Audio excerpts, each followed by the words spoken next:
Hello, मैं आपका दोस्त और आज मैं द अमेजिंग स्पाइडरमैन इशू 38। इस कहानी का टाइटल है एक आदमी जिसका नाम है जो। कहानी की शुरुआत में हमें एक बॉक्सिंग मैच होने दिखाया जाता है जिसमें जो नाम का एक पार्टिसिपेट करता है, लेकिन वो बड़ी आसानी से अपने अपोनेंट से हार जाता है और फिर इससे सारे लोग उसका मजाक उड़ाते हैं और लोग कहते हैं कि तुम्हें बॉक्सिंग तो आती नहीं है, लेकिन तुम बॉक्सिंग की एक्टिंग बड़ी अच्छी करते हो, क्यों ना तुम एक्टर बन जाओ। फिर जो एक्टिंग के लिए जाता है ऑडिशन देता है, लेकिन वहाँ पे लाइटिंग में प्रॉब्लम हो जाती है और उसे एक अजीब सा शौक लगता है। जैसे तैसे जो खुद को संभाल लेता है और फिर हमें पीटर पाकर दिखाया जाता है और फिर हमें जेमसन दिखाया जाता है। जेमसन कहता है, रुको पीटर, तुम्हारी वजह से मेरी सेक्रेटरी बेटी ब्रांड चली गई। सारे सेक्रेटरी जो भी आते हैं उसके बाद वो कहते हैं उन्हें कॉफ़ी चाहिए, ब्रेक चाहिए, पेंशन चाहिए और प्रॉफिट में से शेयर भी चाहिए। और फिर वहाँ पे नेड मिलता है और नेड के साथ पीटर का झगड़ा होता है, लेकिन सही वक्त पे आके जेमसन रोक लेते हैं और पीटर वहाँ से चला जाता है।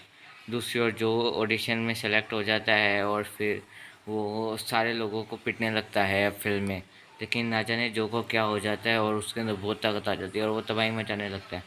कोइंसिडेंसली वहाँ से पीटर पकड़ गुजर रहा था और वो अपनी स्पाइडी कॉस्ट्यूम में आता है और जो से लड़ने लगता है, लेकिन जो भी चुप नहीं बैठने वाला था। जो और स्पाइडरमैन के बीच में एक धांसू फाइट स्टार्ट हो जाती है। स्पाइडरमैन हारता हुआ दिखाई दे रहा था क्योंकि जो ने स्पाइडरमैन को हरा दिया था ऑलमोस्ट, लेकिन तभी जो ठीक हो जाते हैं और वहाँ से निकलने लगते हैं। और फिर हमें नॉर्मन ऑसबॉर्न दिखाई जाता है जिसे एक जगह पे ड्रॉप करने फ्लैश थॉमसन और हैरी ऑसबॉर्न आए थे, लेकिन फ्लैश थॉमसन कहता है कि क्या मैं आपकी थोड़ी देर के लिए कार ले लूँ। तो फिर नॉर्मन ऑसबॉर्न कहता है ज़रूर ज़रूर, और फिर नॉर्मन ऑसबॉर्न कुछ लोगों के पास जाता है और कहता है कि मैं तुम्हारे लिए स्पाइडरमैन को ख़त्म करूँगा।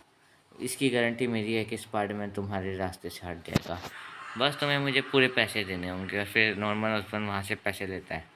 दूसरी बार हमें पीटर पाकर स्कूल में दिखाया जाता है और फिर वहाँ पे स्कूल में पीटर पाकर के कुछ बच्चे उसे इनवाइट करते हैं, लेकिन पीटर पाकर उनसे अलग रहने लगता है और फिर जो अपने कमरे में रेस्ट कर रहा होता है।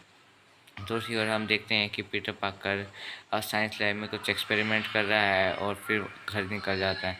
फिर स्पाइडरमैन का स्पाइडर सेंस जिंगल होता है और फिर उसके ऊपर कुछ गुंडे अटैक करते हैं, लेकिन स्पाइडरमैन उनसे बड़ी आसानी से टिक जाता है।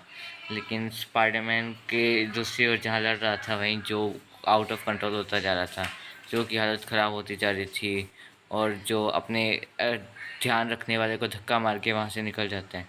दूसरी ओर स्पाइडरमैन जैसे तैसे उन गुंडों से निपट रहा था और जो सारे मजाक उड़ाने वाले से अपना बदला ले रहा था और सबको पीट रहा था। कोइंसिडेंटली वहाँ पे स्पाइडरमैन आ जाता है और स्पाइडरमैन आता है और जो को रोकने की कोशिश करता है, लेकिन जो नहीं रुकता और जो और स्पाइडरमैन के बीच में थोड़ी देर तक मुक्केबाजी चलती है।